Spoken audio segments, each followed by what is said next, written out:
अब यहाँ पे देखिए, कई अधिकारियों को ऐसा पूरा विश्वास था कि गांधी जी कोई भी काम चुपके से नहीं करेंगे। इसके बावजूद भी वो अधिकारी क्या करते हैं, वहाँ से सारे नमक के भंडार हटा देते हैं, नष्ट कर देते हैं, जिससे उन्हें कोई भी खतरा न रहे।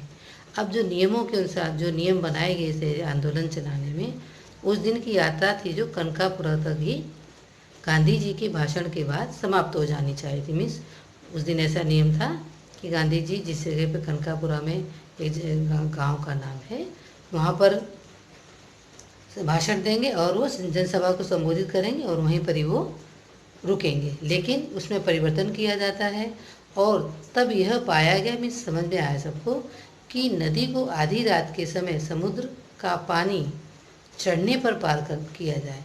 जो समुद्र का पानी जो होता है ना, शाम से ऊपर की तरफ आता रहता है और रात के 12 बजे के बाद वो नीचे उतरने लगा। आपने देखा होगा समुद्र के शाम को पानी ऊपर की तरफ भरती होती है और क्या होता है, जब रात के 12 तो पानी उतरने लगता है।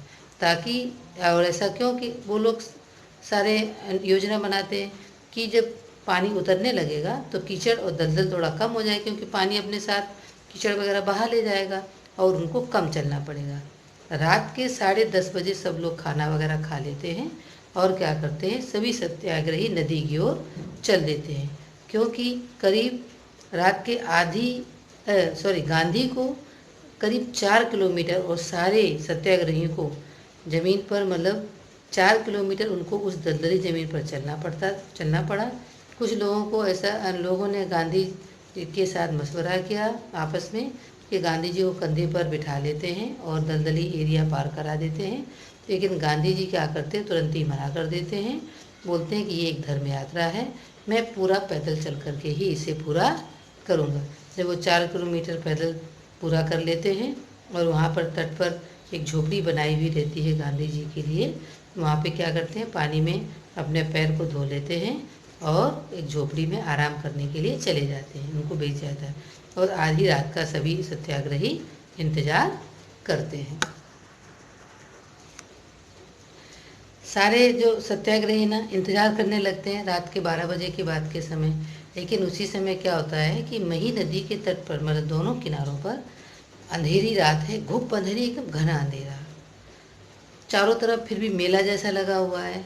जो गांव के निवासी हैं, स्थानीय निवासी, वो आंदोलन में, सत्याग्रह आंदोलन में भाग नहीं ले पाए। लेकिन उन्होंने क्या किया कि हजारों की संख्या में मशाल लेकर के, लालटेन लेकर के, दिए लेकर के दोनों तटों पर उजाला कर देते हैं और आंदोलन को सफल बनाने का पूरा प्रयास करते हैं। भजन मंडलियाँ रहती हैं, दांडिया रास होता है, जिससे लोगों का मनोबल बना रहे और उन्हें कभी थकान का या किसी डर का महसूस ना हो।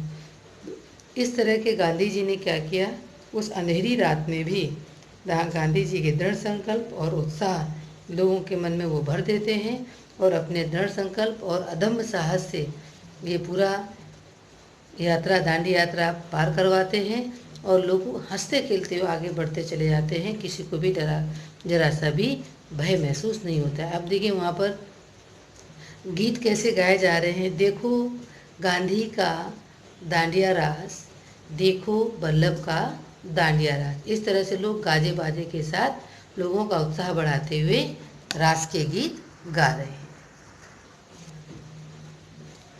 दांडिया रास, सरकार का नाश, देखो विट्ठल का दांडिया रास, देखो भगवान का दांडिया रास। इस तरह से वो गीत गाते हैं, गरबा करते हैं और सबका उत्साह बढ़ाते हैं। गांधी को नदी पार कराने के लिए जो जिम्मेदारी थी ना, एक रघुनाथ काका है नाव चलाने वाले, उनको सौंपी जाती है।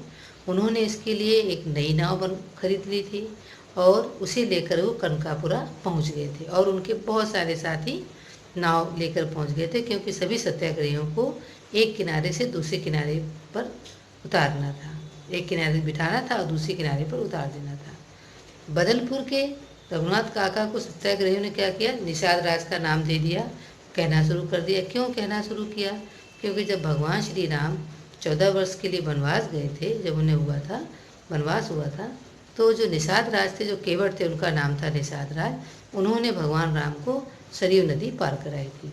तो यहाँ पर भगवान राम का रूप गांधी जी को दिया जाता है और निषाद राज रघुनाथ काका को नाम दे दिया जाता है।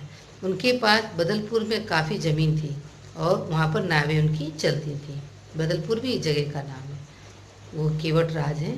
जब समुद्र पानी चढ़ना शुरू हुआ तब तक अंधेरा इतना घना हो गया था कि छोटे छोटे दिए उसे भेद नहीं पा रहे थे। भेद नहीं पा रहे मतलब इतना तेज अंधेरा था कि जो छोटे छोटे मसाल दिए दीपक थे उस अंधेरों को दूर नहीं कर पा रहे थे। उन दियों को होने के बाद भी अंधेरा ही पता चल रहा था।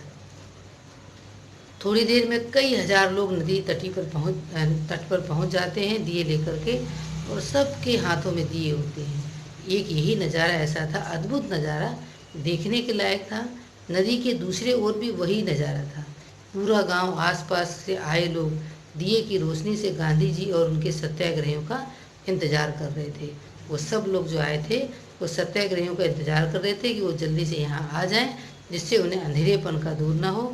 और जो दिए होते हैं ना, वो हमेशा पराजय पर विजय करने का हौसला देते हैं, और जो दिया होता है वो अंधकार को प्रकाश में परिवर्तित करता है। इस तरह से रात के 12 बजे मही नदी के किनारे क्या होता है, किनारा भर जाता है लोगों से, पानी चढ़ आया होता है। गांधी जी को झोपड़ी से निकलते हैं और घुटनों तक पानी में चलकर क्या हुआ, नाव तक वो पहुंचते हैं। मतलब घुटनों तक पानी में चलना उनको पड़ता है। महात्मा गांधी की जय, सरदार पटेल की जय, जवाहरलाल नेहरू की जय, नारों से पूरा नदी के किनारे गूंज उठते हैं। और उसी जयनाथ के साथ में रघुनाथ काका नाव चला रहे होते हैं। कुछ देर बाद क्या होता है, ऐसे ही नारों की आवाज़ नदी के दूसरे तट से भी आने लगती है, क्योंकि जिधर से सत्याग्रहियों को बैठना था वहाँ पर भी हजारों लोग दिए जला करके, मसाल जलाकर उजाला कर रहे थे, रास गरबा कर रहे थे, उत्साह बढ़ा रहे थे। उसी तरह नदी के दूसरे तट पे भी गरबा हो रहा था, ऐसे नारे लगाए जा रहे थे और उत्साह बढ़ाया जा रहा था। और जितने भी सत्याग्रही था उनका इंतजार किया जा रहा था कि इस तट पर ये उतरेंगे। ऐसा लगा मानो नदी का किनारा नहीं बल्कि एक पहाड़ की घाटी हो, जहाँ प्रतिध्वनि सुनाई दे रही में सिर्फ जगमग एरिया उन्होंने कर दिया। एक अद्भुत नज़ारा दृश्य वहाँ पर उपस्थित हो जाता है। अब मही सागर के दूसरे तट पर भी ऐसी कोई स्थिति भिन्न नहीं थी जो हमने आपको बताया। इसी तरह का कीचड़, और वहाँ पर भी दलदली ज़मीन होती है। जब यह यात्रा पूरी लगभग हो जाती तो वो संभवतः सबसे कठिन हिस्सा था, जो दलदल ज़मीन पर चलना था। 1.5 किलोमीटर तक पानी और कीचड़ में चलकर गांधी जी आधी रात 1 बजे उस पार पहुँचे। देखो, पहले उनको कितना चलना पड़ा था, 4 किलोमीटर। अब यहाँ कितना चलना पड़ा है, 1.5 किलोमीटर।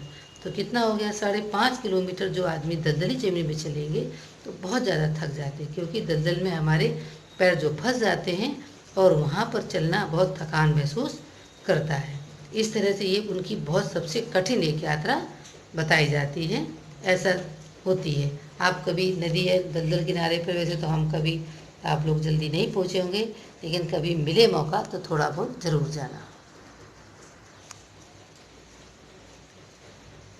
कठिन रहती है। पहुँचे, विश्राम करने, अब वहाँ पर जब 1 बजे पे करीब उस पार पहुँच जाते हैं, यात्रा उनकी पूरी हो जाती है और वो क्या करते हैं, वृद्धावस्था की वजह से उनको विश्राम करने चले जाते हैं, आराम करने। गांव के बाहर जो है ना, नदी के तट पर उनके लिए झोपड़ी पहले से ही तैयार कर दी जाती है। जब कोई ऐसी आता है तो स्वयंसेवक दोनों साइड लगे होते हैं। गांधी जी के पार उतरने के बाद तट पर दिए लोग लिए खड़े रहते हैं, क्योंकि वो सारे सत्याग्रही अभी आने बाकी होते हैं।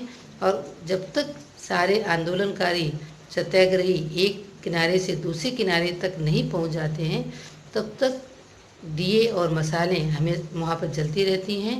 जब और इस तरह से रात के कुछ लोग नदी के पार करानी होगी, मतलब इस तरह से लोग वहाँ पर इकट्ठे रहते हैं और उनके मन में ऐसा रहता है कि जब तक सारे सत्याग्रही एक जगह, एक किनारे से दूसरे किनारे पर नहीं पहुँच जाएंगे, तब तक वो मसालों को लेकर के इसी तरह खड़े रहेंगे। इस तरह की उन सबके मन में विचारधारा होती है। इस सारी बातों को लेकर के ये पूरा संपन्न होता है दांडी यात्रा, और ये नमक कानून तोड़ देते हैं और एक देश में एक नई लहर दौड़ जाती है। आशा है कि आपको ये पाठ समझ आया होगा। धन्यवाद।